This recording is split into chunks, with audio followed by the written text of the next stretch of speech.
Assalamualaikum warahmatullahi wabarakatuh. Selamat pagi anak-anak. Semoga kalian semua dalam keadaan yang sehat walafiat. Nah, pada hari ini kita akan kembali belajar pelajaran prakarya bab 1 di semester 2 mengenai kerajinan bahan limbah keras. Nah, namun sebelum kita belajar, mari kita berdoa. Menurut kepercayaan masing-masing, berdoa dimulai. Selesai.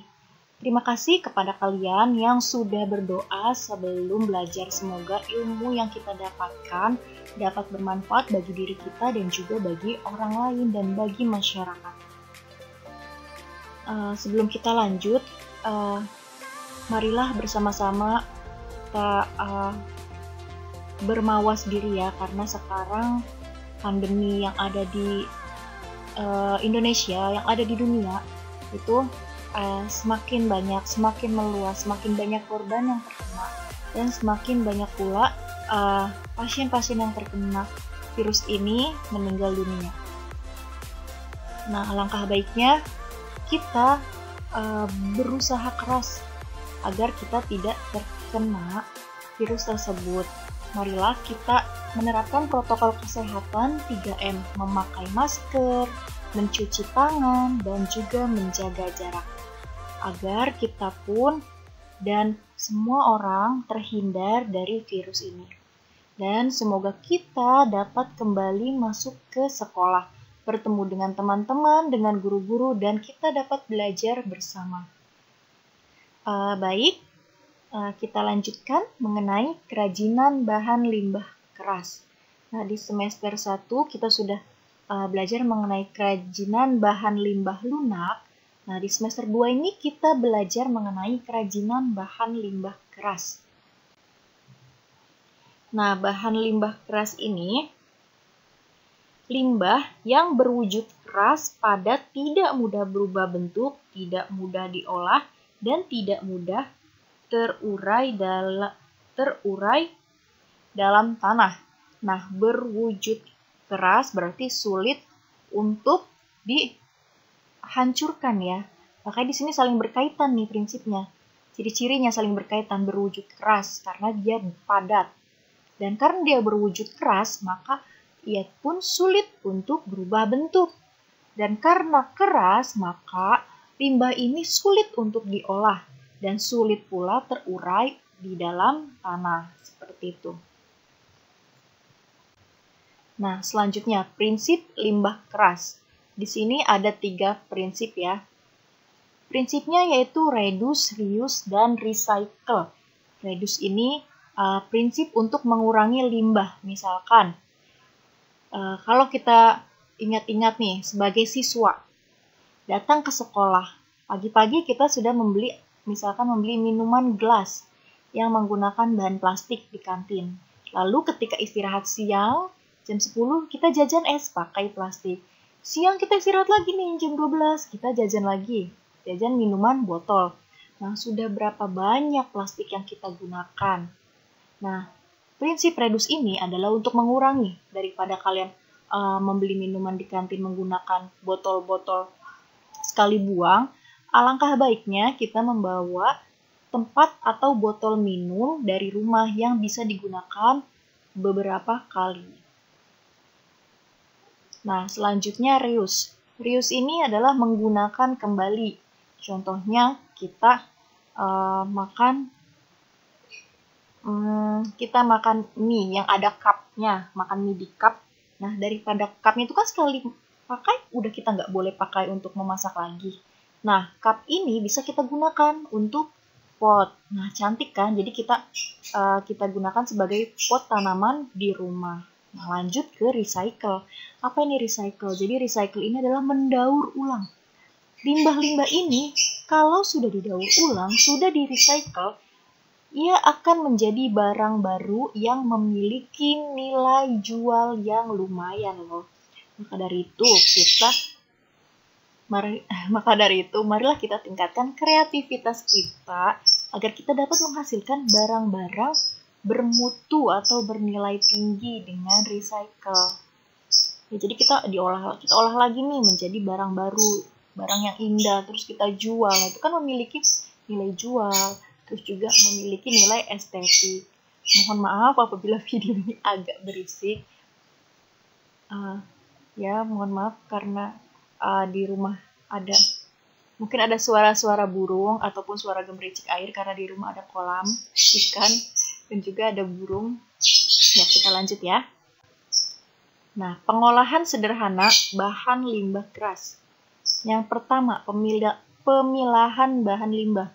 Jadi kalau misalkan kita mau mengolah limbah plastik, kita pisahkan plastik-plastik botol, plastik-plastik saset, seperti itu. Kita pisahkan, jangan dijadikan satu, tapi harus dipisahkan.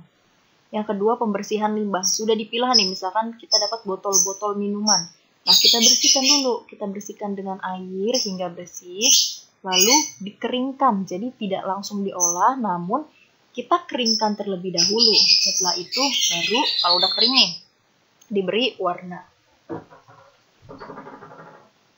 Nah, kalau sudah diberi warna, apa yang dilakukan? Kan kalau habis diberi warna itu basah. Nah, maka tahap selanjutnya adalah dikeringkan. Habis diwarnai, dikeringkan lagi untuk mengeringkan warna yang tadi sudah menempel di limbah tersebut. Selanjutnya adalah penghalusan bahan agar siap pakai. Nah, penghalusan ini kita bisa menggunakan misalkan apa sih itu namanya, amplas ya. Kita bisa menggunakan amplas atau juga bisa menggunakan lap atau kikir agar limbah ini sedikit lebih halus untuk tekstur permukaannya, tergantung dari kerajinan apa yang nantinya akan kita buat. Nah, selanjutnya, ini jenis-jenis limbah. Jenis-jenis limbah, yang pertama itu limbah keras berdasarkan wilayah. Nah, limbah keras berdasarkan wilayah nih, sudah kelihatannya dari background videonya, pesisir pantai atau laut. Nah, di pesisir pantai atau laut itu ada apa aja? Ada tempurung kelapa, ada pohon kelapa, ada kelapanya, dan yang keras itu bagian apanya? Tempurungnya, atau yang biasa kita sebut dengan batok kelapa. Nah, itu limbah keras yang ada di laut. Terus ada sisik ikan, ada tulang ikan, dan juga ada cangkang-cangkang kerang. Nah, selanjutnya limbah keras berdasarkan wilayah. Nah, selanjutnya di pegunungan. Kalau tadi di pantai, sekarang di pegunungan. Nah, di pegunungan ini ada apa? Ada kayu pinus, ada kayu albasia, ada kayu kamper. Nah, kayu-kayu ini kan keras. Nah, ini bisa didaur ulang, limbah-limbahnya ya, bisa didaur ulang. Bisa kita buat suatu kerajinan. Baik, selanjutnya adalah limbah keras berdasarkan wilayah daerah pertanian. Nah, tentunya di daerah-daerah ini juga ada limbah-limbah keras.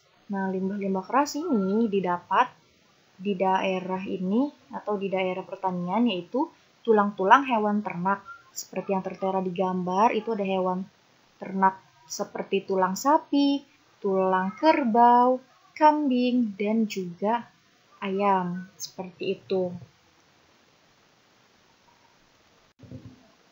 Selanjutnya adalah limbah keras berdasarkan wilayah di daerah perkotaan. Nah, ini yang terakhir. Limbah keras ini dihasilkan di daerah perkotaan dan biasanya berupa pecahan kaca, terus ada potongan logam, aneka plastik bekas parabot, maupun pecahan keramik. Nah, jadi kita tadi sudah mempelajari 4 ya. 4 limbah keras berdasarkan wilayahnya. Yang pertama tadi ada daerah pesisir pantai atau laut, yang kedua daerah pegunungan, yang ketiga daerah pertanian, dan yang keempat daerah perkotaan. Nah, selanjutnya limbah keras. Ini juga terbagi menjadi 2, yaitu limbah organik dan limbah anorganik. Nah, jadi limbah keras organik ini adalah limbah yang berasal dari alam. Itu bisa berupa limbah dari tumbuhan atau hewan, tapi yang bersifat padat keras, dan juga biasanya membutuhkan waktu yang cukup lama untuk terurai di dalam tanah. Nah, sebaliknya limbah keras anorganik ini adalah limbah yang berwujud keras, padat, sangat sulit atau bahkan tidak bisa untuk diuraikan kalau yang untuk anorganik. Jadi bedanya kalau di organik ini sulit atau lama ya untuk diurai, sedangkan kalau anorganik ini sangat sulit, lebih sulit dari yang organik ya, lebih sulit, bahkan ada yang tidak bisa terurai di tanah seperti itu, tidak bisa terurai dan juga tidak bisa membusuk. Selanjutnya kita bahas yang pertama, limbah keras organik. Tadi sudah saya sebutkan bahwa limbah keras organik ini adalah limbah keras yang berasal dari alam, baik itu dari tumbuhan maupun dari hewan, dan sifatnya padat, keras, dan sulit terurai. Ya, sulit terurai. Jadi misalkan dia udah tidak terpakai, jatuh di tanah, itu bisa terurai tapi dalam jangka waktu tertentu. Nah, contoh limbah keras organik seperti yang ada di gambar ini, yang pertama adalah cangkang kerang, yang kedua ada sisik ikan, yang ketiga ada tulang ikan, dan yang keempat adalah tempurung kelapa. Ya, jadi inilah contoh-contoh limbah keras organik. Jadi kita tahu ya bahwa nih keempat limbah keras organik ini mampu didaur ulang oleh alam, mampu diuraikan oleh alam, tapi dalam jangka waktu yang agak lama. Seperti itu karena teksturnya ini yang terpadat. Nah, ini salah satu contohnya adalah limbah keras dari cangkang kerang. Tidak heran ya kalau di Indonesia ini banyak sekali kerang, beraneka ragam kerang, karena Indonesia adalah negara yang sangat luas perairannya. Jadi di perairan Indonesia itu sangat banyak hewan-hewannya, sangat banyak satwa air. Nah, baik, selanjutnya adalah limbah keras berdasarkan wilayah daerah pertanian. Nah, tentunya di daerah-daerah ini juga ada limbah-limbah keras. Nah, limbah-limbah keras ini didapat di daerah ini atau di daerah pertanian, yaitu tulang-tulang hewan ternak. Seperti yang tertera di gambar, itu ada hewan ternak seperti tulang sapi, tulang kerbau, kambing, dan juga ayam. Seperti itu.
Lalu selanjutnya bahan apa yang digunakan untuk membuat kerajinan dari cangkang kerang? Yang pertama tentu cangkang kerang itu sendiri ya. Kalau di gambar ini, di video ini ada dua contoh. Yang pertama cangkang kerang darah dan yang kedua adalah cangkang kerang hijau. Terus ada isian lem, terus juga ada manik-manik. Selanjutnya adalah alat pembuatan kerajinan dari cangkang kerang. Bahannya udah ditentukan. Nah, alatnya apa saja nih yang digunakan? Alat yang digunakan adalah pertama, amplas, yang kedua, kikir. Nah, amplas dan kikir ini berfungsi untuk menghaluskan atau mengubah tekstur cangkang kerang. Nah, yang C adalah lem tembak. Lalu yang D, alat yang digunakan adalah mesin gerinda.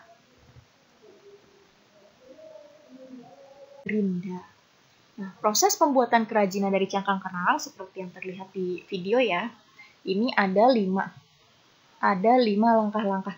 Namun proses ini berbeda-beda, jadi tergantung kerajinan apa yang akan kita buat. Seperti itu, kerajinan apa yang kita buat, tentu prosesnya pun akan berbeda-beda. Jadi tidak terpatok hanya dengan satu proses yang ada di video ini, tapi bisa bermacam-macam proses. Seperti itu. Selanjutnya adalah produk pembuatan kerajinan dari cangkang kerang. Jadi produknya apa aja sih kerajinan dari cangkang kerang itu? Nah, yang A nih, ada hiasan, pajangan yang terbuat dari kerang. Yang B ada tempat tisu, yang C gantungan kunci, dan yang D adalah kap lampu yang terbuat dari cangkang kerang.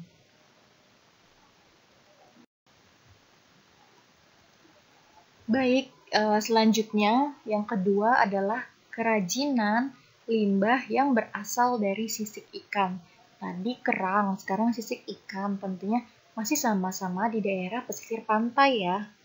Lalu nih, sisik ikan ini bisa kita temukan di tempat-tempat pelelangan ikan, karena di sana kan banyak ikan-ikan, tentunya banyak sisik-sisik ikan. Atau di pasar-pasar ikan ya, di pasar ikan, pasar-pasar yang menjual ikan-ikan mati, ikan-ikan yang untuk diolah, nah itu biasanya banyak sisik-sisik ikan. Nah, sisik ikan yang biasanya digunakan itu sisik ikan kakap. Karena kalau sisik ikan kakap itu lebih kokoh, lebih tebal, dan lebih besar dibandingkan sisik ikan-ikan yang lainnya. Namun tidak menutup kemungkinan bahwa sisik ikan yang lainnya pun juga digunakan sebagai bahan kerajinan. Tergantung kerajinan apa yang akan kita buat. Nah, proses pengolahan sisik ikan sebelum dibuat kerajinan, maka sisik ikan ini harus diolah terlebih dahulu, karena kalau sisik ikannya langsung kita pakai untuk kerajinan tentunya akan berbau amis. Maka langkah pertama yang dilakukan adalah sisik ikan direndam dengan deterjen selama 2 jam ya, lalu dibilas. Dibilas sebanyak 3 kali, atau hingga benar-benar bersih dari deterjen dan benar-benar hilang bau amisnya. Terus yang kedua, sisik ikan direndam dengan air jeruk nipis. Nah, ini direndamnya selama 2 jam, dan jeruk nipis ini berfungsi untuk menghilangkan bau amis yang menempel pada sisik ikan. Yang ketiga, golongkan sisik ikan sesuai ukuran dan ketebalan, kemudian ditiriskan. Yang keempat, sisik ikannya direbus. Direbus dan diberi warna. Lalu diberikan atau ditambahkan larutan benzoat agar lebih awet. Terus yang kelima, masukkan pewarna Wantex atau cat tekstil. Yang keenam, matikan kompor dan biarkan sisik terendam zat warna. Lalu, kalau sudah dimatikan dan direndam selama 20 menit, maka tiriskan sisik dan keringkan dengan diangin-anginkan. Ya, jadi cukup diangin-anginkan aja agar sisik-sisik ini permukaannya tuh tidak melengkung. Bahannya, apa saja sih yang kita perlukan untuk membuat kerajinan dari sisik ikan? Tentunya bahan utama yang diperlukan adalah sisik ikan itu sendiri. Ya, jadi tergantung sisik ikannya itu mau yang tebal atau yang tipis, yang besar atau yang kecil, tergantung kerajinan apa yang akan dibuat. Lalu yang B ini ada gambarnya, ini adalah pewarna. Lalu yang C ada jeruk nipis, yang tadi udah kita tahu bahwa jeruk nipis menghilangkan bau amis. Yang D ada cat semprot, yang E ada larutan benzoat sebagai bahan pengawet, yang F ada peniti, dan yang G adalah kawat anting-anting. Lalu alatnya apa saja yang digunakan? Yang pertama ada tang, yang kedua panci, yang ketiga spatula, dan yang terakhir adalah kompor karena sisik ikannya mau direbus terlebih dahulu. Nah, proses pembuatannya ini. Nah, ini adalah contoh sirkam dengan hiasan bunga dari limbah sisik ikan. Ya, jadi sisik ikan ini berfungsi sebagai hiasan pada sirkam. Nah, produknya ada anting-anting, ada sendal, dan juga kalung yang terbuat dari sisik ikan. Jadi beda-beda ya proses pembuatannya, tergantung produk apa yang akan kita buat. Selanjutnya adalah tulang ikan. Nih, tulang ikan biasanya kan digunain itu sebagai pakan ternak. Namun, perlu kita ketahui bahwa limbah tulang ikan ini juga dapat dimanfaatkan sebagai bahan dasar kerajinan yang cukup unik dan artistik, mengandung nilai seni. Nah, kerajinan-kerajinan dari tulang ikan ini sebenarnya masih jarang banget ya, karena orang masih kurang tahu mengenai kerajinan-kerajinan dari tulang ikan. Jadi, kalau misalkan kita punya tulang ikan nih, bagian mananya sih yang dapat dimanfaatkan untuk kerajinan? Itu ada bagian kepala, sirip, tulang bagian tengah, tulang ekor, dan masih banyak lagi. Lalu, bahannya apa aja? Yang pertama tentunya tulang ikan. Tergantung apa yang mau kita buat. Kalau misalkan kita butuh kepalanya, berarti hanya kepala ikan. Atau tulang tengahnya, berarti hanya tulang tengah dari ikan yang kita gunakan. Lalu yang kedua ada lem, dan yang ketiga ada cat semprot. Alat yang kita gunakan adalah amplas. Nah, amplas ini untuk menghaluskan permukaan tulang ikan. Yang B, gergaji, ya untuk mempermudah memotong tulang ikan kalau tulang ikannya besar. Yang C ada lem tembak, dan yang D ada gerinda. Nah, prosesnya bagaimana? Nah, yang dicontoh ini adalah proses pembuatan kerajinan tulang ikan. Ini kalung ya. Ini pembuatan kalung. Nah, prosesnya tertera ya di video ini. Jadi kalau proses membuat kalung seperti di video ini, tapi kalau misalkan proses kerajinan yang lain yang berasal dari tulang ikan, tentu prosesnya berbeda, tidak sama dengan yang ada di video. Lalu produknya dapat dilihat di sini ya. Ini adalah produknya. Contohnya yang A itu adalah kuda laut yang berasal dari tulang ikan. Terus ada yang B ada kepiting, yang C ada gelang, dan yang D ada naga. Selanjutnya ada tempurung kelapa. Nah, tempurung kelapa ini juga dapat kita temukan di pesisir pantai. Ya, banyak di pesisir pantai pohon kelapa. Nah, yang kita manfaatkan untuk kerajinan adalah tempurung kelapanya, atau yang biasa kita kenal dengan sebutan batok kelapa. Nah, salah satu daerah yang terkenal sebagai pengrajin tempurung kelapa, misalnya Duku Sendang, Desa Bukuran, Kecamatan Kalijambe.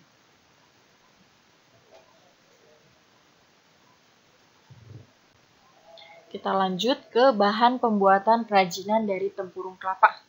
Nah, di sini ada 4 macam. Yang pertama, jika kita mau membuat kerajinan dari tempurung kelapa, maka bahan yang digunakan adalah tempurung kelapa. Yang B ada lem putih, yang C ini politur atau semen putih ya. Dan yang D ada dempul. Alatnya ada amplas dan juga gergaji besi. Jadi kalau kita motong batoknya ini dengan gergaji besi, itu akan lebih mudah. Proses pembuatannya. Nah, ini adalah proses pembuatan gantungan kunci dari batok kelapa. Jadi, kalau gantungan kunci dari batok kelapa sebenarnya sudah banyak kita jumpai ya di mana-mana. Di tempat-tempat wisata itu banyak kerajinan-kerajinan yang berasal dari tempurung kelapa karena emang terlihat indah, memiliki nilai estetik juga. Jadi, mungkin tempurung kelapa ini saat dijadikan gantungan kunci itu memang memiliki nilai jual yang cukup baik. Lalu, ini adalah produk kerajinan dari tempurung kelapa. Yang A itu ada wadah sambal. Yang B ada ikat pinggang. Yang C ini ada sendal, ada tas. Lalu yang D adalah sendok sayur. Mungkin di sini sendok sayur yang sering kita lihat ada sendok sayur atau enggak gayung mandi, ada juga yang masih menggunakan tempurung kelapa. Nah, itu tentunya tempurung kelapanya dihaluskan dahulu, diamplas dulu, seperti itu. Oke, kita lanjut ke limbah keras anorganik. Seperti yang tadi sudah dijelaskan bahwa limbah keras anorganik ini adalah limbah keras yang padat, keras, dan sangat sulit atau tidak bisa terurai. Nah, limbah keras anorganik apa saja sih yang dapat didaur ulang? Nah, yang dapat didaur ulang itu ada plastik, pecahan keramik, pecahan kaca, dan potongan dan potongan logam.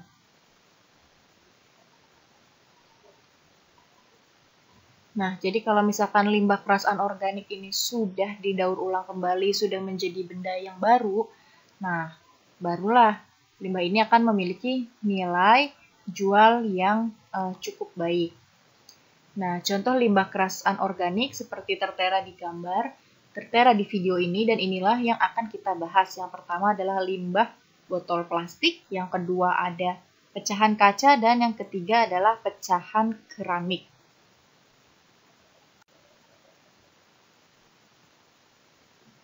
Nah, ini adalah gambar botol-botol plastik ya. Nah, botol-botol plastik ini sulit diurai kembali. Nah, biasanya kita temukan ini banyaknya ada di perkotaan, limbah-limbah botol plastik ini. Nah, bahannya apa saja sih yang digunakan untuk membuat kerajinan dari limbah plastik? Yang pertama adalah plastik itu sendiri ya, limbah plastik itu sendiri. Aneka plastik apa saja? Nah, kalau di sini kita fokuskan kepada botol-botol plastik. Terus yang B ini ada semprotan pewarna. Lalu yang C ada lem tembak. Jika bahannya sudah tersedia, maka selanjutnya kita harus menyiapkan alatnya. Nah, alat yang dibutuhkan itu ada gunting, lem tembak, ada cutter, dan juga ada solder. Nah, alat-alat ini adalah alat-alat yang digunakan untuk membuat kerajinan dari botol plastik. Nah, ini proses pembuatannya ya. Nah, yang ini contohnya itu lebih kepada plastiknya ya. Ini jenis plastik sendok yang dibuat menjadi cermin. Kalau dari botol plastik itu macam-macam ya, ada yang dibuat tempat pensil atau dibuat wadah. Nah, ini produk-produknya. Nih, yang A ada lampu. Ada lampu, terus yang B-nya itu ada tas. Lalu yang C adalah wadah aksesoris. Selanjutnya adalah pecahan kaca. Nah, pecahan kaca ini, kalau misalkan kita habis ngejatuhin benda-benda beling, terus jangan dibuang. Lebih baik kita gunakan untuk membuat kerajinan rumah tangga. Nah, kerajinan apa saja sih yang bisa dibuat dari pecahan kaca? Nah, sebelum ke benda apa saja atau produk apa saja dari pengolahan kaca, nah di sini ada proses sederhana pengolahan kaca. Jadi, kalau misalkan kita punya kaca utuh nih, mau dibikin kerajinan, nah ini ada langkah-langkahnya. Yang pertama, kumpulkan pecahan kaca di dalam karung, lalu dipukul-pukul. Jadi ini ya, jadi kacanya itu masukin ke dalam karung, terus karungnya dipukul-pukul. Jadi kan pada hancur tuh kacanya. Nah, siapkan cetakan kaca yang terbuat dari keramik yang dibakar hingga suhu melebihi suhu bakar kaca. Nah, lapisi cetakan menggunakan kaolin atau alumina yang dicairkan.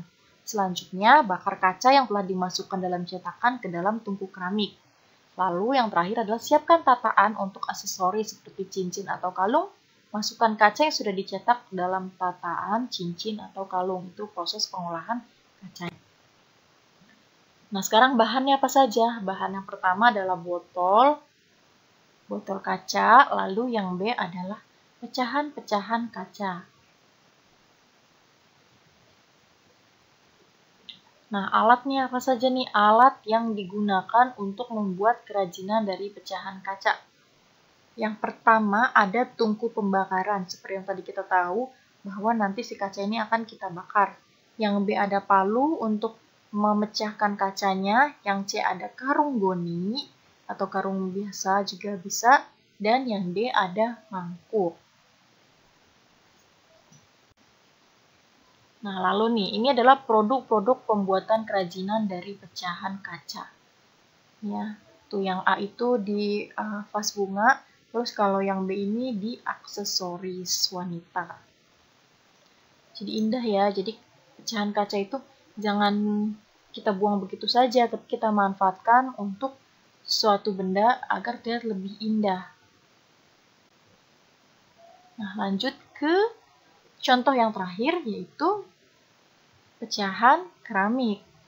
Nah, ini juga ditemukan di perkotaan. Pecahan-pecahan keramik ini. Misalkan ada orang ngebangun rumah, terus ada pecahan-pecahan keramiknya. Nah, itu bisa kita kumpulkan dan bisa kita buat kerajinan. Nah, bahan apa saja yang digunakan untuk pembuatan kerajinan dari pecahan keramik? Yang pertama ada keramik ya, potongan-potongan keramik nih yang sudah nggak pakai, bisa kita kumpulkan.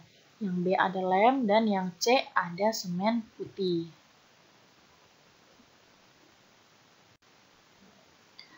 Alat yang digunakan ada palu, ada amplas, dan yang C adalah lap. Nah, alatnya apa saja nih? Alat yang digunakan untuk membuat kerajinan dari pecahan kaca. Yang pertama ada tungku pembakaran, seperti yang tadi kita tahu bahwa nanti si kaca ini akan kita bakar. Yang B ada palu untuk memecahkan kacanya, yang C ada karung goni atau karung biasa juga bisa, dan yang D ada mangkuk.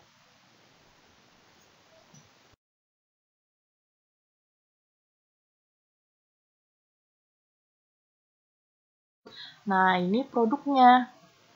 Ini adalah produk-produk dari pecahan keramik tadi. Nah, yang A ini ada hiasan gajah, yang B vas hias, dan yang C wadah pensil. Nah, seperti itu. Jadi, pecahan keramik pun memiliki nilai-nilai estetik. Jadi kan kalau sudah dibentuk dan didaur ulang seperti ini, jadi tidak terlihat limbah lagi, tapi terlihat sebagai sesuatu yang memiliki nilai. Udah indah dan juga memiliki nilai jual. Seperti itu. Alhamdulillah kita sudah mempelajari mengenai limbah, kerajinan bahan limbah keras. Kerajinan limbah keras yang terdiri dari limbah keras organik dan anorganik, dan seperti yang kita ketahui dan yang telah kita bahas bahwa limbah keras organiknya tadi ada 4 macam yang sudah kita bahas.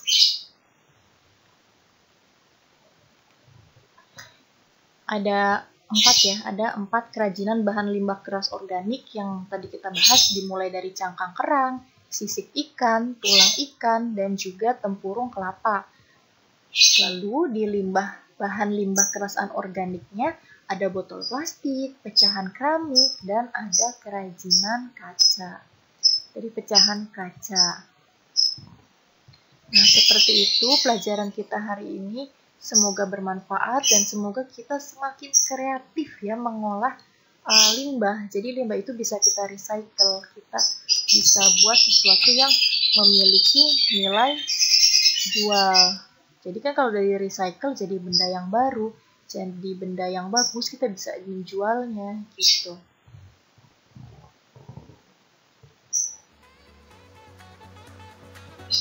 Baik, terima kasih. Terima kasih telah mengikuti pelajaran prakarya pada hari ini. Semoga ilmunya bermanfaat bagi kita siswa-siswi, bermanfaat juga bagi orang lain, dan khalayak ramai, dan juga dapat meningkatkan kreativitas kita dalam mengolah limbah. Sekian dari saya. Tetap jaga kesehatan, tetap di rumah, dan mematuhi protokol kesehatan. Wassalamualaikum warahmatullahi wabarakatuh.